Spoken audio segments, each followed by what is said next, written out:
sobre as 7 virtudes que todo homem precisa ter. Nós vamos trabalhar 7 temas diferentes, como eu falei para vocês. Hoje, João, se você quiser mudar o... Vai para mim. Coloca aí, pode tirar o cronômetro que já passou já, tá? Hoje nós vamos lidar só com um problema. Nós vamos falar sobre resolver problemas. Resolver problemas. Eu gostaria de ler com vocês aqui o texto de Neemias, capítulo 2. Está travado aqui, viu, João? Ah, tá. Neemias, eu nem vi o que aconteceu. Neemias, capítulo 2, verso 17, que diz o seguinte: então eu lhes disse, vocês estão vendo a miséria que nós estamos. Jerusalém em ruínas e seus portões destruídos pelo fogo. Venham, vamos reconstruir as muralhas de Jerusalém para nos livrarmos desta vergonha. O que está acontecendo aqui? Quando você vai ler o livro de Neemias, você vê que Neemias, logo no primeiro capítulo, foi apresentado para Neemias um grande problema. Neemias esbarra diante de um grande problema. E aqui no capítulo 2, verso 17, ele diz o seguinte: então eles disse, vocês estão vendo a miséria que nós estamos, Jerusalém em ruínas e seus portões destruídos pelo fogo. Venham, vamos reconstruir as muralhas de Jerusalém para nos livrarmos dessa vergonha. Ou seja, as muralhas estavam destruídas, o povo passava por vergonha, o povo era frequentemente roubado, As crianças eram roubadas também, sequestradas. Por quê? Porque era uma cidade que estava vulnerável. Naquela época, o que garantia a segurança de uma cidade eram suas muralhas. Não sei quem já assistiu algum filme épico, como por exemplo, Vikings ou filmes do gênero, que você vê que sempre ao redor das cidades existiam grandes muralhas. E aqui, Jerusalém estava sem muralha. Por quê? De decorrência de tudo que eles sofreram, da escravidão que eles passaram, Babilônia destruiu todo o contexto deles, eles estavam sem muralhas. E Neemias recebe uma notícia. Foi apresentado para Neemias um problema. O que Neemias podia fazer? Neemias tinha um alto cargo. Neemias era copeiro do rei na época. E para vocês terem ideia, qual era a função do copeiro do rei? Antes do rei tomar o vinho ou qualquer outra bebida, o copeiro tomava. Porque os reis sofriam atentados direto. Para vocês terem ideia, reis dormiam nos seus quartos com guardas na porta dos seus quartos.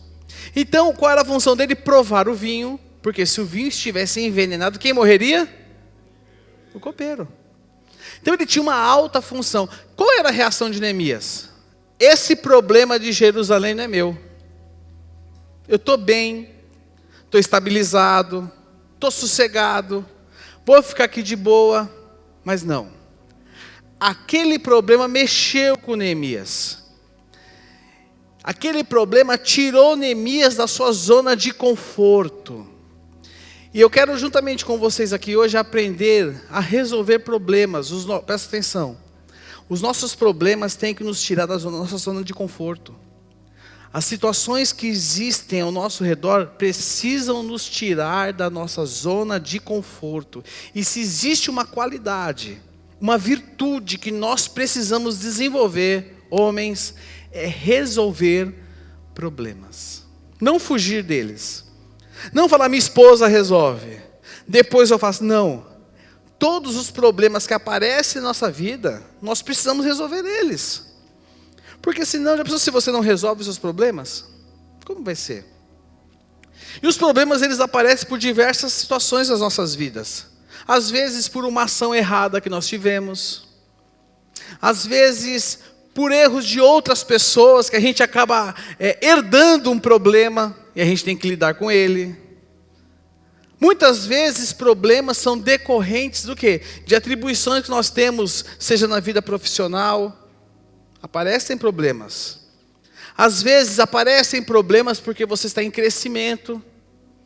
Mas seja qual for o motivo, presta atenção, um problema não é nada mais do que uma questão que exige uma resposta certa. O problema é uma questão que exige uma resposta certa. Eu quero ilustrar com vocês aqui Neemias, né? Neemias foi um líder e a sua liderança, Neemias, ele demonstrou uma grande habilidade em resolver problemas. Neemias, ele analisava, você vai ver que Neemias analisava o problema de maneira eficaz, ele entendia o que estava acontecendo. Neemias, diante dos problemas, ele manteve a fé dele, ele não se deixou, estou com um problema, acabou minha vida, não, ele manteve a fé dele. E para nós hoje é um grande exemplo. Eu quero analisar com vocês como Neemias lidava com os problemas. Solução, isso é um acróstico, nós vamos trabalhar o acróstico solução. Neemias lidava com o problema com essas 7 letras que tem aqui. 7 letras. Solução aqui significa sondar, orar, lidar, unir, confrontar, analisar e otimizar. Ou seja, sondar. Ele inspecionava o problema que era apresentado a ele. Orar, não preciso falar.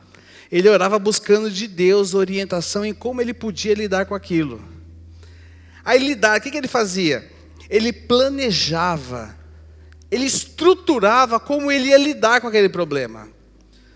Unir aqui nos ensina que como ele tomava ações com cooperação de outras pessoas, e até mesmo da situação que estava ao seu redor, para como ele podia resolver aquele problema. Confrontar vem de enfrentar os obstáculos. Sempre quando nós vamos lidar com problemas, vão aparecer obstáculos. Analisar, ele analisava os possíveis resultados e otimizar, ele viu que estava dando certo e otimizava o processo. Então, vamos aqui ver esse método solução. Então, toda vez que você for lidar com problema, você vai lidar com o método solução. E aqui vem a palavra S, que significa sondar. Quando você vai lá em Neemias capítulo 1, verso 3 e verso 4, se você abrir sua Bíblia, eu não coloquei os textos aqui, tá? Mas você pode abrir a sua Bíblia. Neemias capítulo 1, o verso 3 e o verso 4. O que acontece aqui? Neemias identifica um problema. E qual era o problema dele? Os muros de Jerusalém. Ele tinha que lidar com isso. Ele era um homem estabilizado, mas o que acontece com Neemias? Ele se comoveu ao ouvir a situação da sua terra natal. E em Neemias, capítulo 1, verso 3, verso 4, diz o seguinte: e eles me responderam, os restantes, os que sobreviveram ao exílio e se encontram lá na província, estão em grande miséria e humilhação. As muralhas de Jerusalém continuam em ruínas. Os seus portões foram destruídos pelo fogo. Quando ouvi estas palavras, eu me sentei, chorei e lamentei por alguns dias. Fiquei jejuando e orando diante do Deus dos céus. Primeira coisa que nós precisamos é identificar o problema. Nós não podemos fazer vista grossa. Nós precisamos identificar o problema. Qual é o problema? Sabe o que acontece muitas vezes? Muitas vezes as pessoas fazem vista grossa para os problemas. É ou não é? Fazem de conta que eles não existem. E Neemias poderia fazer isso. Porque a sua condição social e profissional permitia isso. Mas Neemias se comoveu com aquilo. Ele identificou, existia um problema. Aquilo mexeu com o coração dele. Ele não iria dormir em paz. Ele ficou 4 meses orando por aquele problema. Alguns estudiosos acreditam que na época em que Neemias recebeu essa notícia, o rei estava viajando. Alguns estudiosos acreditam. Mas eu sei o seguinte, ele orou 4 meses. Por quê? Porque ele identificou um problema. Ele identificou algo que estava acontecendo. E o que acontece? Logo depois, ele identificou o problema. Ele identificou o que estava acontecendo. As muralhas precisam ser reconstruídas para que a dignidade do povo de Israel possa voltar para aquele povo. E o que ele faz? Neemias vai orar. Ele ora. E aí no verso 4 até o verso 11, você vai ver que Neemias sentou, chorou, jejuou, Neemias orou, ele buscou a Deus, ele procurou ouvir a Deus, ele procurou entender o que Deus queria da vida dele. Antes de Neemias agir, presta atenção, antes de Neemias agir, Neemias orou, ele buscou orientação de Deus. Sabe qual é o problema que nós temos? Nós agimos antes de orar. É ou não é? Porque a gente quer dar um jeitinho do nosso jeito, quer dar o nosso jeitinho nas situações. A gente quer resolver do nosso jeito, da nossa maneira. E aí a gente vai, a gente age, depois ora. E alguns até oram, Senhor, tem misericórdia da minha vida, né? Porque fiz besteira. Mas Neemias, ele orou antes. Ele orou. E durante esse tempo de oração, ele foi recebendo de Deus palavras, estratégias, e ele começou a se planejar dentro daquilo que ele precisava fazer. Ele considerou que as necessidades, ele considerou que os recursos que ele precisaria para aquela reconstrução. Então, Neemias, ele orou. Então, Neemias 1, do 4, você que está marcando, pode marcar Neemias 1, do verso 4 até o verso 11. Mostra Neemias se preparando, Neemias orando. E aí depois que Neemias orou, o que ele vai fazer? Neemias vai lidar com a situação. Neemias vai ter que lidar com aquilo. Neemias começa a planejar e estruturar a maneira com que ele ia lidar com aquele problema. Neemias 2, do verso 4 até o verso 8. Vou ler com vocês aqui. Neemias diz o seguinte, Neemias 2, 4 a 8. O rei me disse, o que você me pede agora? Então orei ao Deus do céu e disse ao rei, se for do agrado do rei, e se esse seu servo encontrou favor em sua presença, peço que o rei me envie a Judá, a cidade onde estão os túmulos dos meus pais, para que eu a reconstrua. Então o rei, que tinha a rainha sentada ao seu lado, me perguntou, quanto vai durar a sua ausência? Quando você voltará? Marquei certo prazo, e o rei se deu por satisfeito e me deixou ir. Eu ainda disse ao rei, olha só, ele tinha orado. Neemias, ele orava e se planejava como ele ia fazer. Então, quando ele teve a oportunidade diante do rei, olha o que ele fala aqui, ele sabia as dificuldades que ele ia encontrar. Você sabe as dificuldades que você vai ter para lidar com as situações da sua vida, você sabe disso. O que Neemias fez? Falou com o rei, e olha o que ele fala para o rei, se for do agrado do rei, que me dê cartas para os governadores da região do outro lado do Eufrates, para que me permitam passar e entrar em Judá. E também uma carta para Asaf, guarda das florestas do rei, para que me dê madeira para as vigas dos portões da cidadela do templo, para as muralhas da cidade e para a casa em que deverei me alojar. Olha só, e aqui fala o seguinte, e o rei me deu o que pedi, porque, olha só, a mão bondosa do meu Deus estava sobre mim. Neemias não estava indo de cara, ele sabia o que ele estava fazendo, ele sabia como ele estava agindo. Então, quando ele foi lidar com o rei, ele sabia o que ele precisava fazer, porque Neemias já estava orando. Neemias já tinha identificado o problema. Neemias já estava orando. E dentro disso ele teve direção do Senhor para como ele podia lidar com aquele problema. Mas aí vem o outro passo aqui, que é unir. Ele precisava saber o que ele tinha que fazer. Ele chega em Jerusalém. Neemias 2, 17 e 18 diz o seguinte: então eu lhes disse, Vocês estão vendo a miséria em que nós estamos, Jerusalém, ruínas e seus portões destruídos pelo fogo. Olha só, Neemias disse: venham, vamos reconstruir as muralhas de Jerusalém, para nos livrarmos desta vergonha. E lhes declarei, olha só, tudo faz sentido. E lhes declarei como a mão bondosa do meu Deus havia estado sobre mim, e também as palavras que o rei havia me falado. Então disseram, o povo ficou animado: vamos nos preparar e começar a reconstrução. Então se prepararam para fazer a boa obra. Neemias orou. Neemias recebeu a notícia do problema dele. Neemias orou. Neemias viu como que ele precisava lidar com aquele problema. E o que Neemias faz agora? Ele vai até Jerusalém. E ele traz as pessoas que iam cooperar para resolver aquele problema. O que coopera hoje? Presta atenção. O que coopera hoje para você resolver o seu problema? O que coopera hoje para você resolver os seus problemas? Nós precisamos ter claro para nós.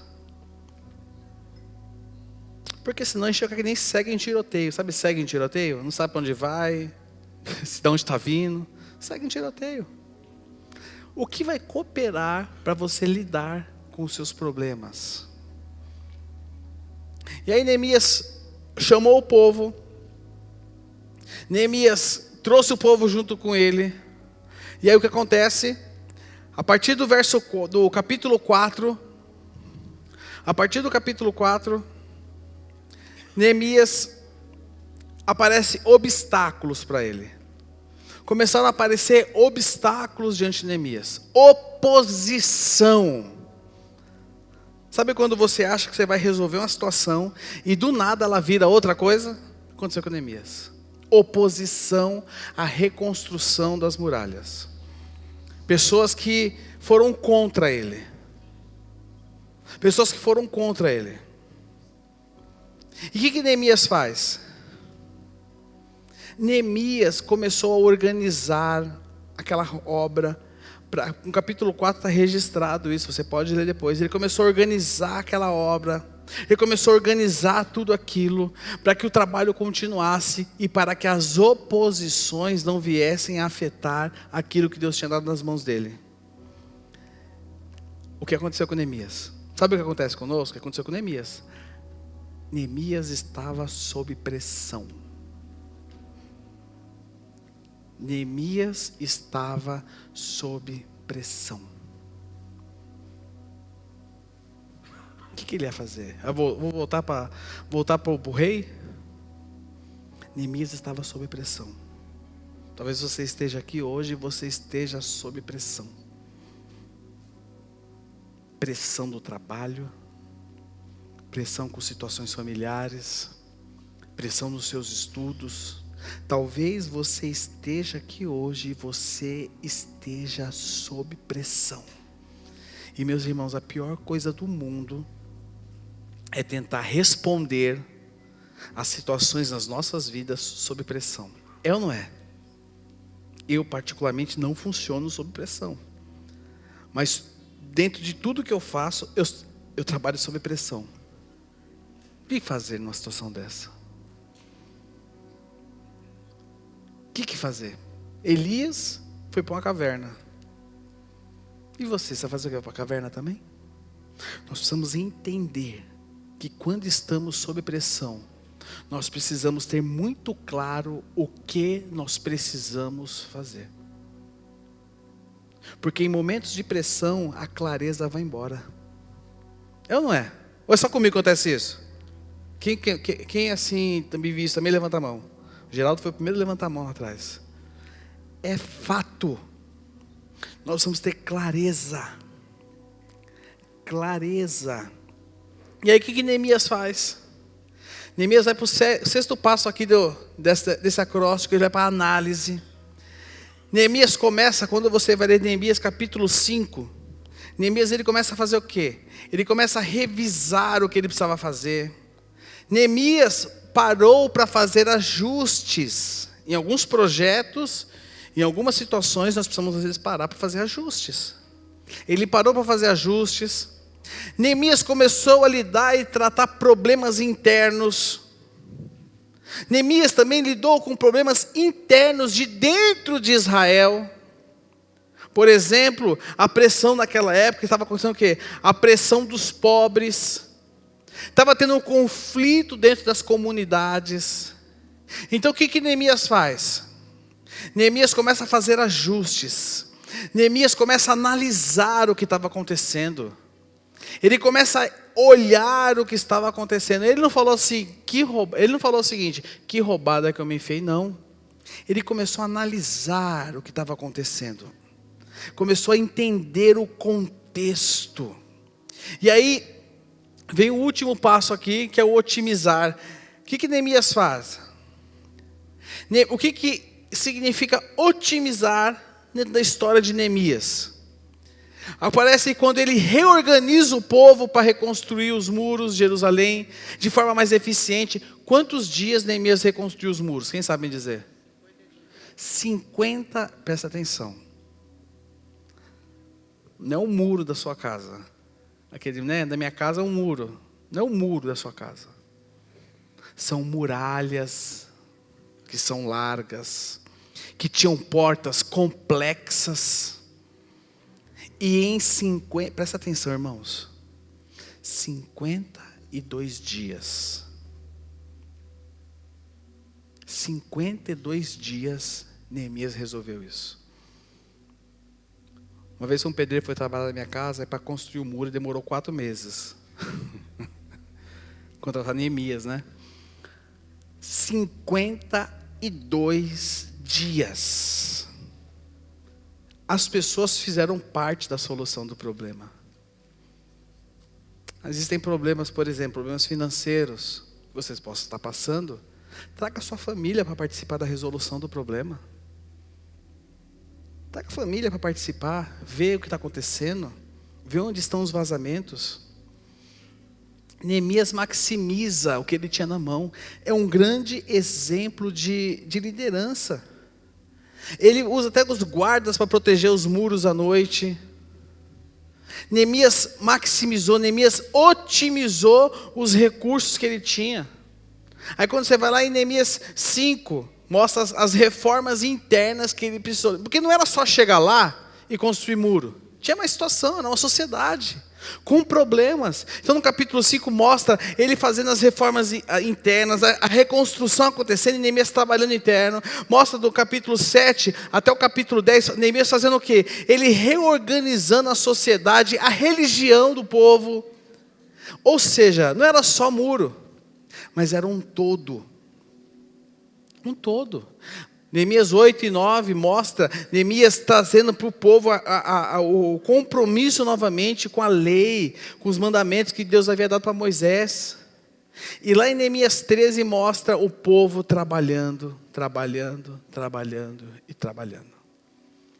Então nós precisamos ter isso muito claro. Um problema é uma resposta que exige uma resposta. Um problema é uma situação que exige uma resposta certa. Agora, a minha pergunta, será que nós temos dado essa resposta? Eu trouxe aqui 3 casos de problemas e como você pode aplicar, por exemplo, esse método de solução. Por exemplo, problema no trabalho. Você que trabalha e você está com atraso em projeto.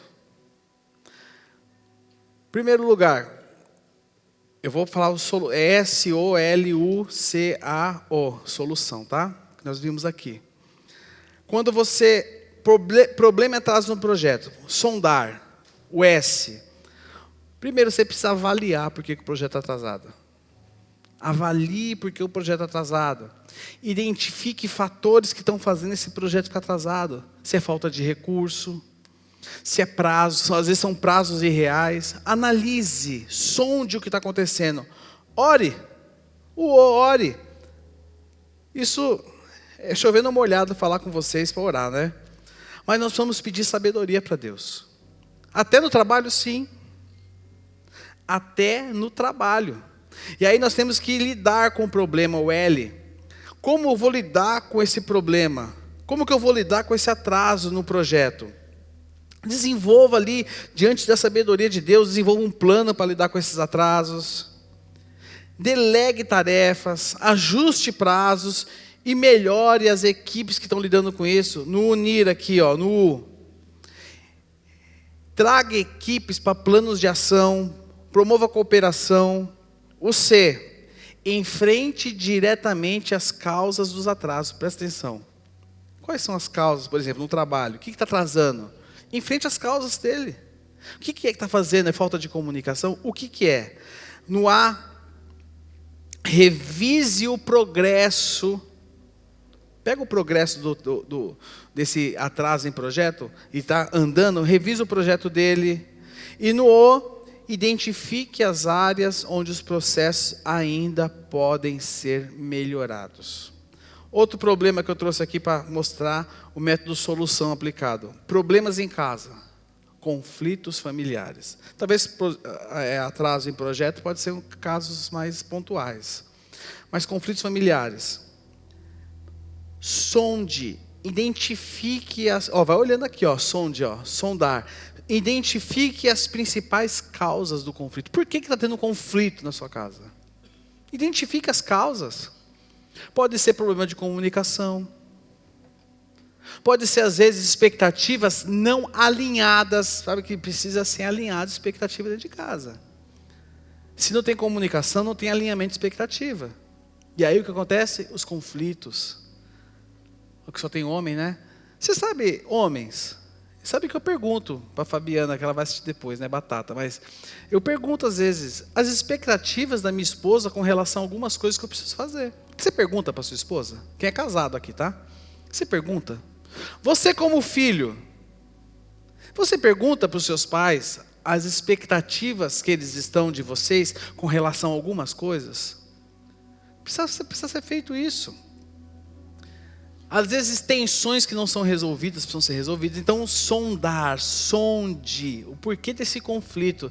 Aí, sabe o que você vai fazer? Você vai orar, pedindo paz, sabedoria, como você pode lidar com os problemas que vão aparecer de maneira justa e amorosa.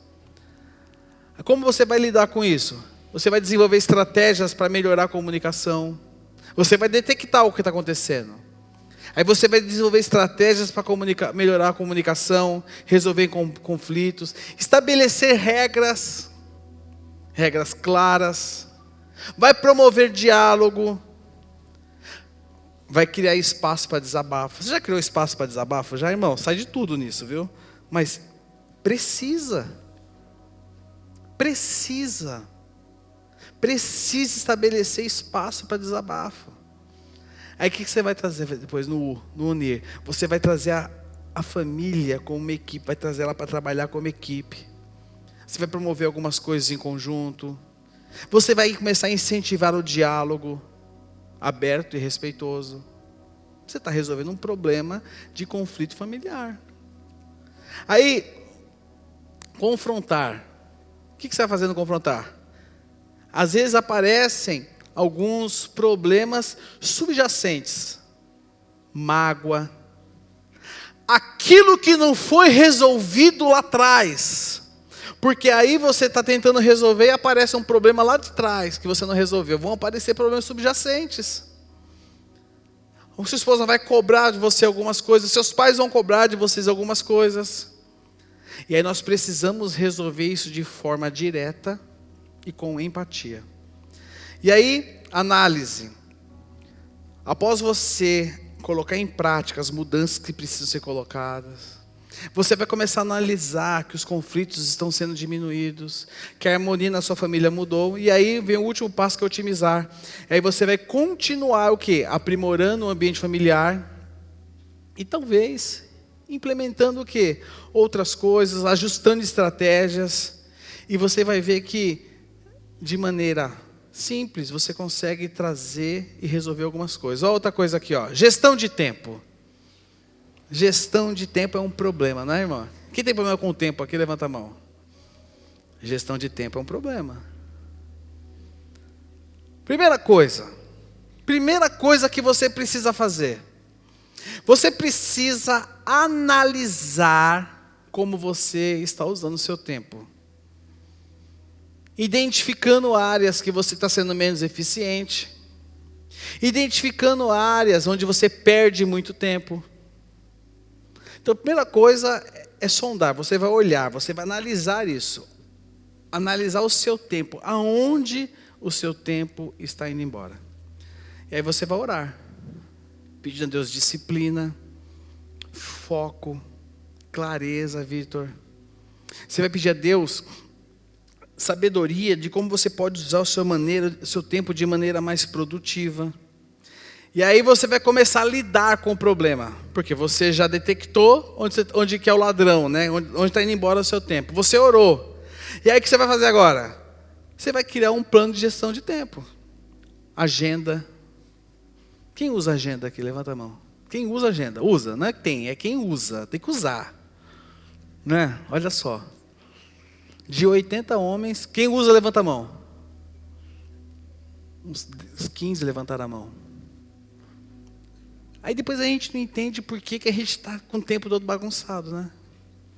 Você vai começar a criar um plano de gestão, vai usar agenda, estabelecer prioridades. E aí, métodos de gestão de tempo tem vários, né? A gente pode até falar aqui, tem o Pomodoro, né, Zinho? Zinho já falou conosco sobre ele já. Podemos falar de novo. Tem várias. Tem aquele que você usa, abre no serviço, o GTD. Tem vários. Aí é questão de você identificar qual é melhor para você. Mas você precisa criar um plano de gestão de tempo. E aí você vai unir. Aí você vai trazer o quê? Você vai alinhar as suas atividades diárias com os seus objetivos maiores, garantindo que você fique focado no que é mais importante. Sabe, todos nós temos atividades diárias, que nós não podemos sair delas, correto? Mas existem, às vezes, objetivos maiores que a gente precisa também ter em mente e enxergar eles. Aí o C aqui, como entra o C? O C é o confrontar. Aqui que começa a doer. Porque você vai começar a confrontar hábitos que estão prejudicando a sua gestão de tempo. Que você lá atrás, você analisou, não foi? Você até viu algumas coisas, agora você precisa confrontar esses hábitos. Você precisa, uma coisa que precisa sair da sua vida. E eu declaro que sai da sua vida em nome de Jesus. Espírito da procrastinação, sai agora em nome de Jesus. Se alguém se retorcer aí, você já me avisa. Espírito da procrastinação. Isso, irmãos, isso é um demônio. Isso é uma malignidade. Sabe o que é procrastinar? Depois eu faço. Depois eu faço. Não, depois eu vejo isso. Isso traz... E falando com homens casados aqui. Isso traz muito problema dentro de casa. Isso traz muito problema dentro de casa. E aí o que você vai fazer com isso? Vai tomar medidas para superar isso na sua vida. E aí você vai fazer essa letra A aqui, a análise. Após implementar suas mudanças, você vai começar a ver se a sua gestão de tempo melhorou. Se você está conseguindo concluir mais tarefas. E aí para otimizar, sabe como você vai otimizar isso aqui?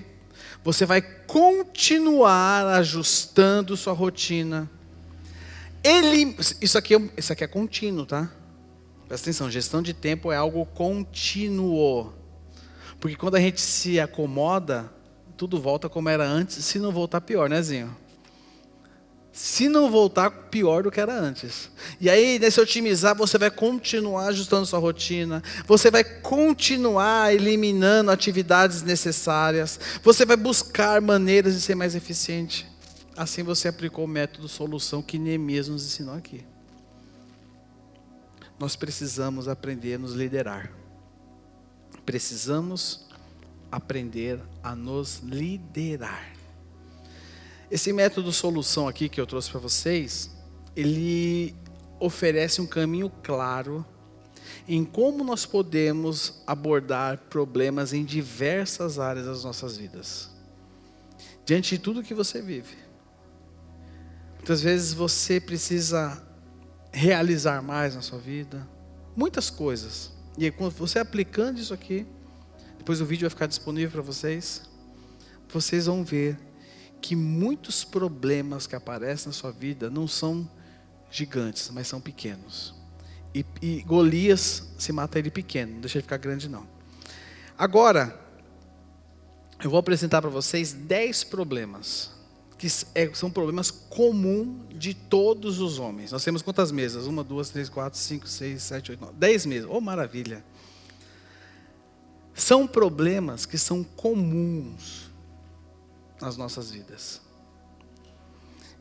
Quais são esses problemas?